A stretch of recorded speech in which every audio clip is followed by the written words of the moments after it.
بسم اللہ الرحمن الرحیم۔ السلام علیکم ورحمۃ اللہ وبرکاتہ۔ آج کا ہمارا لیکچر اصحاب الفرائض کے حصص کی مشق ہے، یعنی سوالات و تدریبات نمبر 6۔ حسب عادت آپ احباب کو یاد دلانا چاہتا ہوں کہ انسانی کاوش کے ناطے لیکچر میں غلطی کا امکان ممکن ہے۔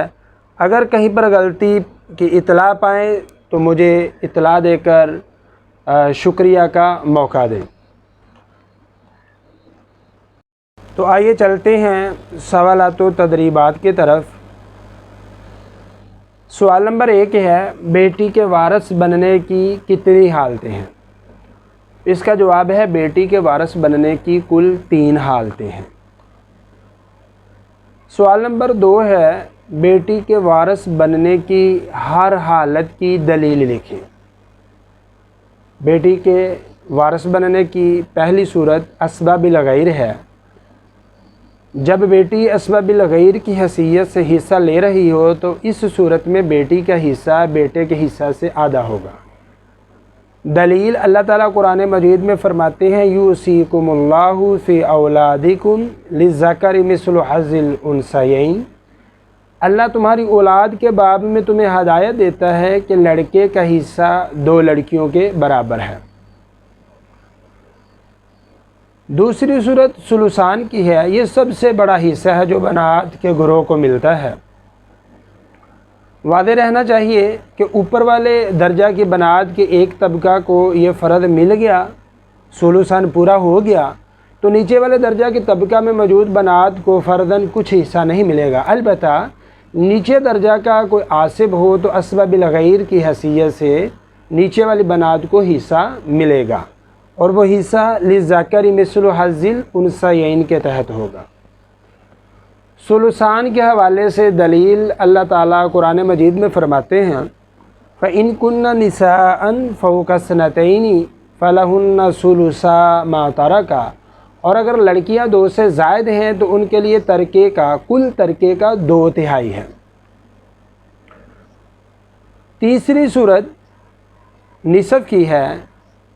بیٹی کو ترکہ میں سے آدھا حصہ ملے گا۔ اس کی دلیل اللہ تعالیٰ قرآن مجید میں فرماتے ہیں، وَإِن كَانَتْ وَاحِدَةً فَلَهَا النِّصْفُ، اور اگر بیٹی اکیلی ہے تو اس کے لیے کل جائیداد میں سے آدھا حصہ ہے۔ سوال نمبر 3 ہے، بیٹی کو نصف حصہ کب ملتا ہے؟ مثال سے واضح کریں۔ مثال ہے جی، ایک آدمی فوت ہوا، ورثاء میں اپنی بیوی، ایک بیٹی اور ایک پوتا چھوڑا۔ اس مثال کو حل کریں تو اصل مسئلہ 8 سے بن رہا ہے۔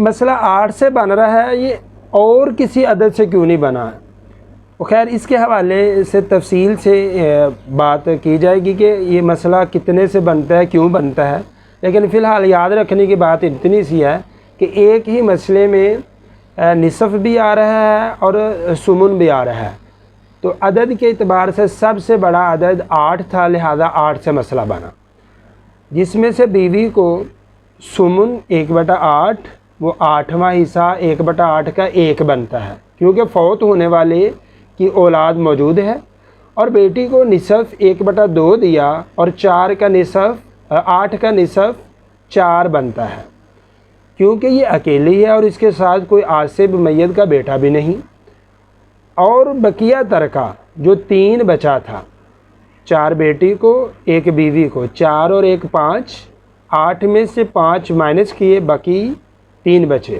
وہ 3 حصہ پوتا کو دیا کیونکہ یہ میت کا قریبی اسبہ مذکر ہونے کی حیثیت سے اس کو مل گیا اور کوئی موجود ہی نہیں قریبی اسبہ مذکر، لہذا پوتے کو بطور اسبہ حصہ دے دیا۔ سوال نمبر 4 ہے، بیٹیوں کو ثلثان حصہ کب ملتا ہے؟ مثال سے واضح کریں۔ اس حوالے سے مثال یہ ہے کہ ایک عورت فوت ہوئی، ورثاء میں اس نے اپنا خاوند، 4 بیٹیاں اور 1 اللاتی بائی کو چھوڑا۔ اس مثال کو حل کرنے سے اصل مسئلہ 12 سے بن رہا ہے، جس میں سے خامند کو ربع 1/4 حصہ، 12 کا چوتھا حصہ جو ہے وہ 3 بنتا ہے۔ 12 کو 4 پر تقسیم کرے تو جواب 3 آتا ہے، کیونکہ فوت ہونے والی بیوی کی اولاد موجود ہے۔ 4 بیٹیوں کو ثلثان 2/3 حصہ دیا، جب 12 کو 3 پر تقسیم کیا تو جواب آیا 4، اور بٹے کے اوپر والے حصے 2 کے ساتھ 4 کو ضرب دی تو جواب 8 آیا، یعنی 12 کا 2/3 حصہ جو ہے وہ 8 بنتا ہے۔ وہ بیٹیوں کو دے دیا کیونکہ ان کی تعداد 1 سے زائد ہے اور ان کے ساتھ کوئی عاصب میت کا بیٹا بھی نہیں۔ 8 بیٹیوں کو دے دیا اور 3 خامد کو دے دیا، 8 اور 3 11۔ اصل مسئلہ 12 سے بنا تھا، باقی بچا 1، وہ اللاتی بائی کو بطور عصبہ قریبی عصبہ مذکر ہونے کی حیثیت سے دے دیا۔ سوال نمبر 5 ہے، بیٹیاں عصبہ بالغیر کب بنتی ہیں؟ مثال سے واضح کریں۔ ایک عورت فوت ہوئی، ورثاء میں اپنا خامند، ایک بیٹی اور ایک بیٹا چھوڑا۔ جب ہم نے اس مثال کو حل کرنا چاہا تو اصل مسئلہ 4 سے بن رہا ہے، کیوں میں اس میں صاحب فرض صرف ایک ہی ہے، وہ ہے خامند، اور خامند کا حصہ 1/4 ہوتا ہے جب میت کی اولاد ہو۔ تو یہاں پر اس کی فوت ہونے والی بیوی کی بیٹی اور بیٹا موجود ہے، لہذا خامد کو 1/4 ملے گا، اور 4 سے ہی اصل مسئلہ بنا۔ 1/4 خامد کو دے دیا کیونکہ فوت ہونے والی بیوی کی اولاد موجود ہے، بقیہ ترکہ 3، جو بچا تھا وہ للذکر مثل حظ الانثیین اصول کے تحت بیٹی کو عصبہ بالغیر کی بنا پر 1، جو بیٹے کے حصے کا آدھا ہے، اور بیٹے کو عصبہ بالنفس ہونے کی وجہ سے 2، جو بیٹی کے حصے کا ڈبل ہے، دے دیا۔ سوال نمبر 6، پوتی کے وارث بننے کی کتنی حالتیں ہیں؟ تو اس کا جواب ہے پوتی کے وارث بننے کی 5 حالات ہیں ٹوٹل، جن میں سے 4 وارث بننے کے اور 1 حالت محروم ہونے کی ہے۔ سوال نمبر 7 ہے، پوتی کو نصف حصہ کب ملتا ہے؟ دلیل سے واضح کریں۔ اگر میت کا بیٹا، بیٹی، پوتا میں سے کوئی نہ ہو اور فرع میں سے پوتی اکلوتی وارث بن رہی ہو تو پوتی کو کل جائیداد کا نصف دیا جاتا ہے۔ بات کی جائے دلیل کی تو پوتی کو نصف دینے کی دلیل وہی ہے جو اکیلی بیٹی کو نصف دینے کی دلیل ہے، کیونکہ بیٹی کی عدم موجودگی میں نصف کا عموم اسے بھی شامل ہے، وَإِنْ كَانَتْ وَاحِدَةً فَلَهَا النِّصْفُ۔ سوال نمبر 8 ہے، پوتیوں کو ثلثان حصہ کب ملتا ہے؟ دلیل سے واضح کریں۔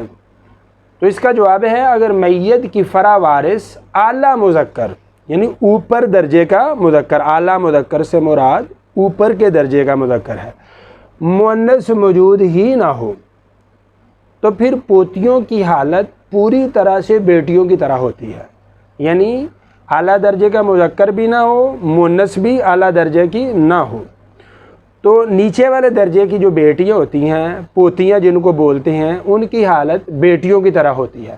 لہذا اگر پوتیوں کا عاصب نہ ہو تو انہیں ثلثان دیا جاتا ہے۔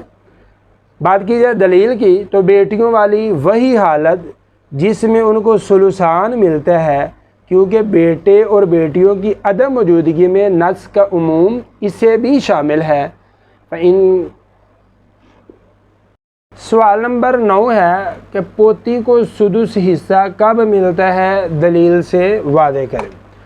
قرآن مجید نے بیٹیاں جب 1 سے زائد ہوں تو ان کا حصہ ثلثان متعین کیا ہے، لہذا اگر پوتی کے اوپر کی بنت کو فرداً نصف حصہ مل جائے تو 1 سے زائد بنات کو ملنے والے ثلثان میں سے صرف 3 سدس دیا گیا اور 1 سدس باقی بچ گیا، تو وہ سدس دور کی بنت الابن کو دیا جائے گا تاکہ بنات کا فرض ثلثان مکمل بنات تک پہنچ جائے۔